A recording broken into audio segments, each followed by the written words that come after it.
네, 이 시간 책임져 주시는 선재규 선임 기자 나와 계십니다. 어서 오세요. 안녕하세요. 네, 오늘 첫 번째 뉴스로 어떤 부분 살펴볼까요? 조금 전에 영국 총선 출구조사 결과가 발표가 됐습니다.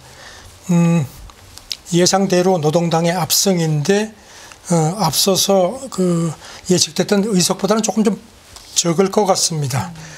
영국 하원이 650석인데 노동당이 410석 정도를 얻을 걸로 그렇게 관측이 됐습니다. 네. 이게 1997년에 토니 블레어 때는 418석이었으니까 그때보다 조금 좀 못 미치는데 그래도 그 과반에서 170석이 넘는 아주 압도적인 승리입니다. 이 투표 마감 직후에 나온 출구조사. 출구조사입니다. 근데 영국은 그동안에 출구조사가 한 5번 정도 그래서 거의 틀린 적이 없다고 합니다. 키어 스타머라고 이제 노동당 대표가 이 사람은 인권 변호사 출신이고 그런데 지금 그 시장에서도 그렇게 많이 걱정하는 분위기 아닌 것 같습니다. 왜냐하면은 이 사람이 대표가 되고 나서 노동당에서 그 좌파 색채를 좀 빼고 중도 쪽으로 좀 더 기울었다는 그런 분석도 있고 그리고 또 성격상 이렇게 정치인으로서 어떤 스타 기질보다는 그 변호사라서 그런지 현실적으로 접근한다는 겁니다. 그래서 지금 오늘 새벽에 그 월가 쪽에서 나오는 관측은 이렇게 이제 아무래도 노동당이니까 이제 증세 문제가 있는데 그런 것도 좀 현실적으로 접근하지 않겠느냐. 그리고 파운드와도 거의 변하지 않았습니다. 오늘 새벽에 조금 전에 보니까 달러당 1.276 정도.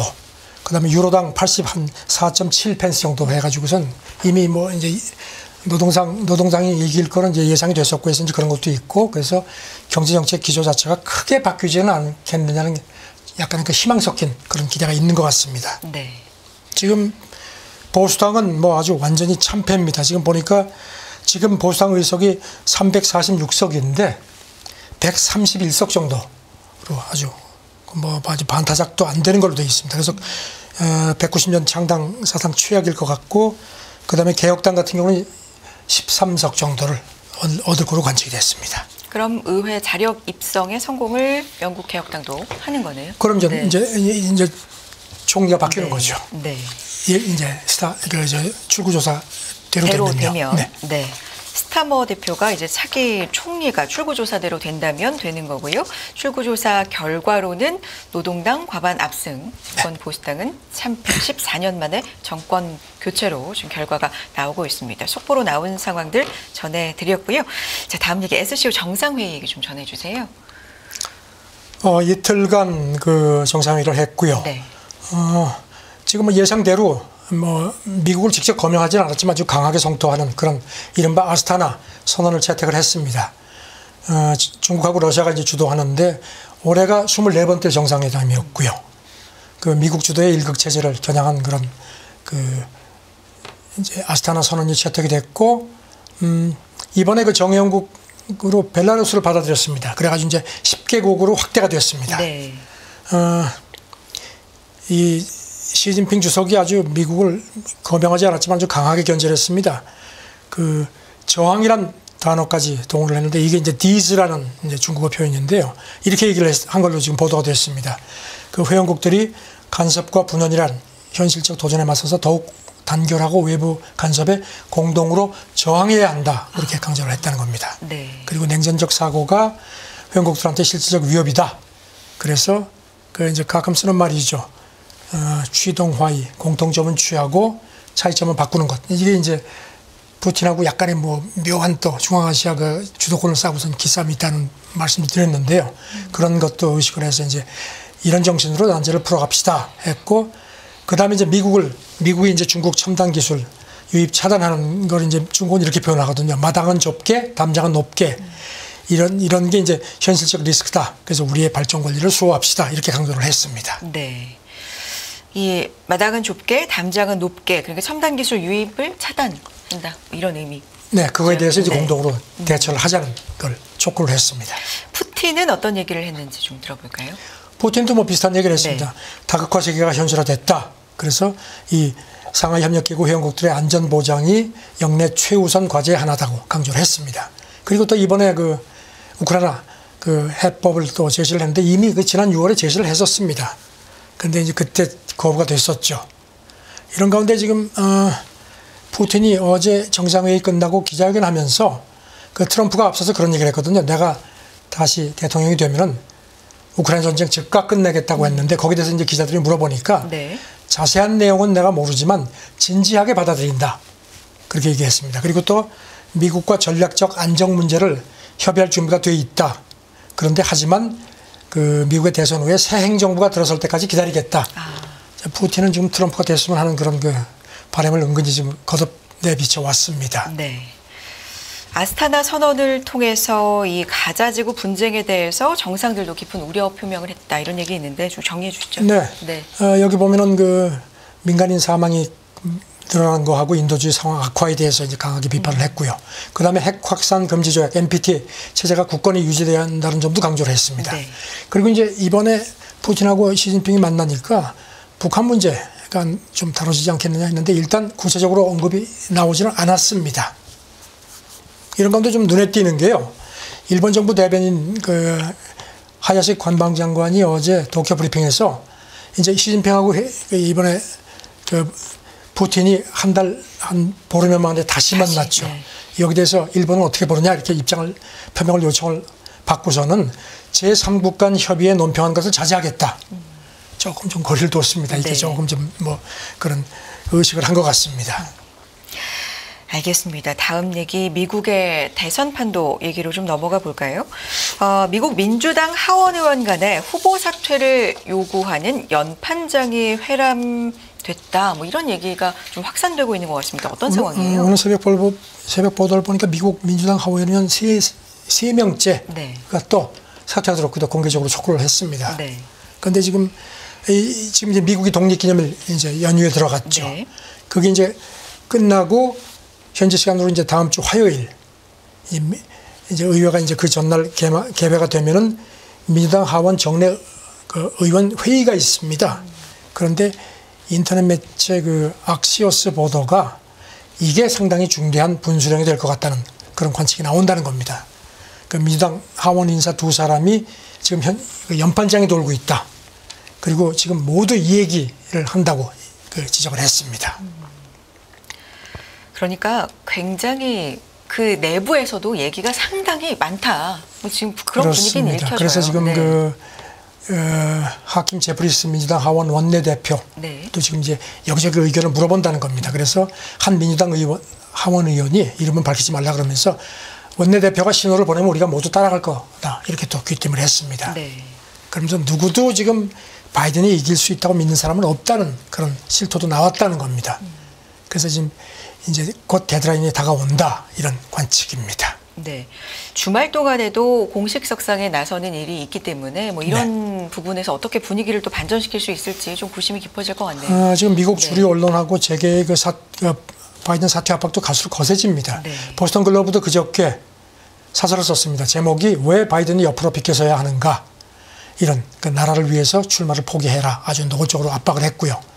그리고 또 그 지금 월가 쪽에서도요. 넷플릭스 공동 창업자 리드 헤이스팅스도 뉴욕타임스 기고에 공개적으로 바이든 사퇴를 촉구를 했습니다. 네. 그런 와중에 이제 교체 여부가 아니라 교체 방법을 논의하고 있다는 주장도 나왔네요.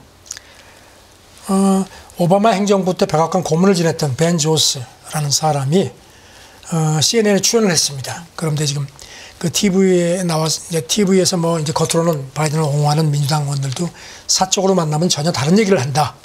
그래서 지금 그러면서 대통령이 그 품위 있게 나갈 수 있는 출구를 좀 마련해주는 그런 얘기를 한다는 겁니다.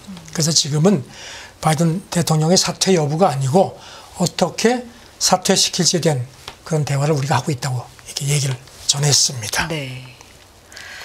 그리고 지금 뭐 이제 플랜 B 얘기에 이제 해리스 부통령 네네. 이제 이름이 더 많이 거명이 됩니다. 네. 그래서 이제 그럴 경우에 누가 러닝메이트가 될 건지 그런 것도 지금 논의를 한다는 그런 얘기도 들립니다. 네. 바이든을 대선으로 선출할지 말지 뭐 이런 대의원들이 이제 결정하기 위해서 시간을 준다 이런 얘기도 있고 진짜 고심도 깊고 말도 많고 그런 상황인 것 지금 같습니다. 아시다시피 민주당이 전당대회가 8월 그 17일부터인가인데요. 그보다 훨씬 먼저 앞당겨서. 이제 네. 바이든을 이제 공식 후보로 이렇게 지명 먼저 하려고 했다고 하는데 이런 거 관련해서 지금 후보가 만약에 바뀌게 되면은 네. 이제 대의원들이 이걸 또 여러 가지 고려를 해야 되기 때문에 시간이 부족하니까 좀 시간을 좀 더 여유 있게 달라고 요청한다는 그런 보도도 나왔습니다. 지금 보면은 그 바이든은 이미 그 대의원, 민주당 전당대회 대의원 한 4천 명 전체가 4천 명인데 그 중에 한 거의 99%를 확보를 한 상태입니다. 네. 그런데 이제 사퇴를 하게 되면은 이 사람들이 다른 후보한테 투표를 할 수 있습니다.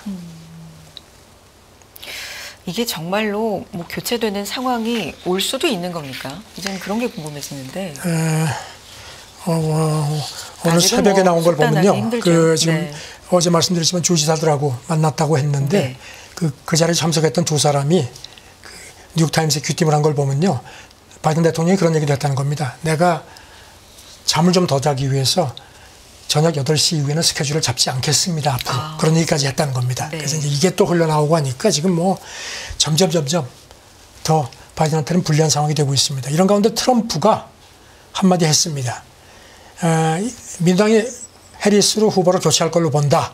그러면서 내가 해리스하고 경쟁하게 되면은 더 쉽다. 그러면서 왜냐하면 해리스는 무기력하기 때문이다. 뭐 이렇게 또 주장을 했습니다. 그렇군요.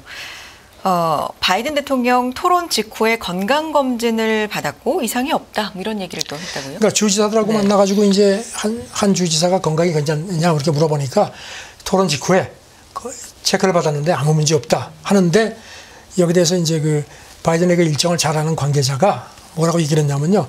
그게 받은 게 무슨 검진이 아니고 조금 감기 증상이 있어가지고 주치의가 이렇게 와서 체크한 건데 이걸 마치 무슨 뭐 건강검진을 받아가지고 이상이 없는 것처럼 그렇게 생각하진 마라고 또 슬쩍 규정을 했습니다. 네. 그리고 바이든 당사자의 얘기도 좀 전해졌나요? 어떤 얘기를 하고 있는지. 본인은 뭐 네. 주지사들한테도 계속 끝까지 가겠다고 얘기를 했고요. 그리고 유권자들하고도 교류를 하겠다. 네. 그다음에 선거 메시지도 조금 손을 볼 필요성이 있다는 걸 내가 알고 있다 이렇게 얘기를 했다는 겁니다. 왜냐하면 주지사들이 지금 외교에 자꾸 신경 쓰지 말고 경제 문제에 더 집중을 해서 이거를 유권자들한테 부각을 시키라고 이렇게 조언을 한 모양입니다. 네. 그런데 지금 이 자리에 참석했던 주지사 2명이 바이든 앞에서 지금 민주당 성향주에서조차 이길 수 있을지 의심스럽다. 이렇게 아주 뭐 정면에서 또 반기를 든 걸로 그렇게 폴리티코가 전했습니다. 앞서서 해리스 얘기도 굉장히 좀 많이 언급이 됐는데 본인은 어떻게? 본인은 뭐 아직까지 뭐 입을 꽉 네. 다물고 있죠. 알겠습니다. 자, 다음 얘기 넘어가 봅니다. 유럽연합 올 연말에 종료가 되는 사안입니다. 우크라이나를 경유한 러시아 가스 수입 계약이 다시 연장하는 방안 검토 중이라고요?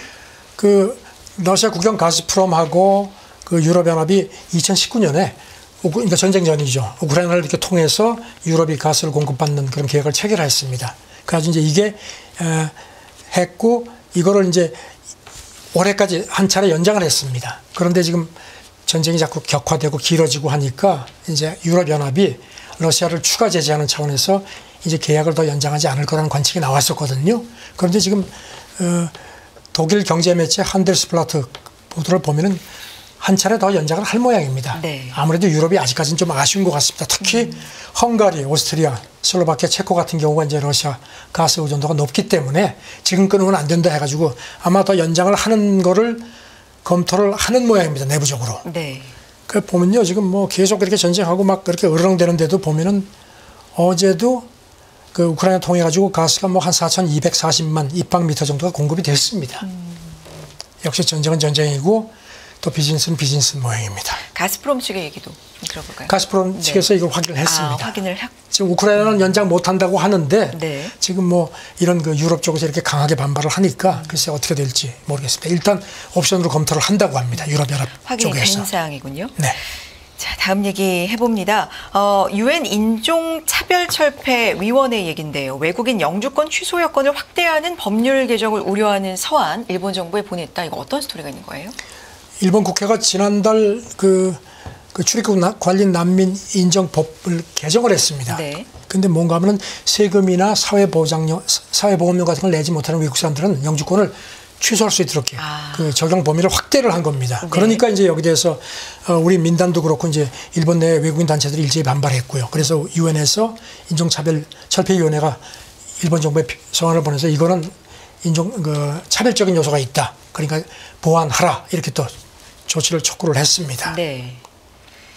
지금 여기 보면 일본 같은 경우는 그래도 일본이 이제 이런 그 인종차별 문제에 대한 그 국제사회 시각을 의식을 해서 올해 들어서 기능 실습생 외국 사람들이 그동안에는 취업을 직종을 바꾸지 못하도록 했는데 그거를 바꿀 수 있도록 허용을 했습니다. 네. 그런데 이제 이번에 이런 식으로 그 영주권 그 취소 문제까지 확대를 한 거에 대해서 유엔이 이제 압박을 해서 어떤 결과를 어떤 반응을 보일지가 궁금합니다. 알겠습니다. 다음 얘기는요. 미국의 조류 인플루엔자 얘기인데 백신 개발에 박차를 가하고 있다고요? 지금 미국에서 계속 그 조류 인플루엔자 인간 감염 사례가 나오고 있죠. 4번째 사람이 감염된 걸로 또 어제 발표가 됐습니다. 네. 그런 가운데 미국 그 보건부가 그 모더나의 조류 인플루엔자 백신 개발 좀 박차를 가하도록 돈을 주겠다고 발표를 했습니다. 우리 돈으로 한 2,440억 원 정도. 그러니까 지금 모더나가 지금 그 메신저 리보액산 방식으로다가 개발을 해서 이제 임상을 하고 있거든요. 그래서 임상이 어느 정도 좀 이제 가능성이 있다고 보고 이거를 이제 백업하는 그런 걸로 보입니다. 네. 지금 보건복지부 관계자 얘기는요. 지금 이 백신이 H5N1 여기 이제 타겟을 하고 있는데 지금 변종이 좀 나오고 있거든요. 그런 경우에는 백신 그 타겟을 그쪽으로도 바꿀 수 있도록 이렇게 어떤 유연성을 부여할 수 있는 그런 기술을 추진하고 있다고 이렇게 또 강조를 합니다. 알겠습니다. 다음은 초미세먼지 얘기를 이제 2개 해볼 텐데 인도 10대 도시 초미세먼지 희생자가 전체 사망자의 7% 이상이라는 분석도 있고요. 이 WHO 초미세먼지 기준 충족하는 나라가 7개 나라뿐이다라는 조사 결과도 있네요. 하버드대학의 인도 전문가들하고 연구해서 이제 란셋 국제학술지에 논문을 올렸는데요. 네. 인도 10대 도시, 그러니까 델리하고 뭄바이, 뭐 첸나이 같은데 도시 사망자의 그 7% 이상이 이 초미세먼지 때문에 죽는 걸로 그렇게 조사가 됐다는 겁니다. 네. 지금 보면은 2008년부터 2019년까지 기간 연평균 한 3만 3천 명 넘게 사망했는데 이게 이 초미세먼지 때문에요. 근데 이게 같은 기간 전체 사망자의 7.2%. 그래서 델리는 더 심각해서 한 11.5%까지 그렇게 비율이 올라간다는 겁니다. 네. 인도는 지금 세계보건기구 기준치 한 4배 이상인 걸로 되어 있습니다. 그래서 이거를 더 그 규제를 더 강화하라는 그 권고를 했습니다. 지금 말씀드린 것처럼 얼마 전에 그 스위스 대기질 모니터링 기업이 분석을 했는데요. 전 세계에서 이제 134개국을 대상으로 조사를 해봤더니 세계보건기구 초미세먼지를 충족하는 나라는 7개국밖에 없다는 겁니다. 호주, 뉴질랜드, 뭐 핀란드 이런 7개국밖에 안 되고 우리 같은 경우는요. 한국 도시는 여기 충족하는 도시가 전혀 없는 걸로 되어 있습니다. 우리나라에서 도시 가운데 네, 충족하는 곳이 한 있습니다. 곳도 없다고요? 네. 좀 개선을 해야 될 필요가 있겠다라는 생각이 드네요. 오늘 속보 뉴스 영국에서 전해진 사항도 전해주셨고요. 여기까지 들어야 될 것 같습니다. 선직의 선임 기자 함께했습니다. 고맙습니다. 네, 감사합니다. 진정한 기업 투자의 비밀은 변하지 않는 가치를 보는 것. 당신이 선택할 기업. 이제보다 분명히 보이실 겁니다. 실패하지 않는 기업 투자의 조건 7가지. 여기서 확인하세요.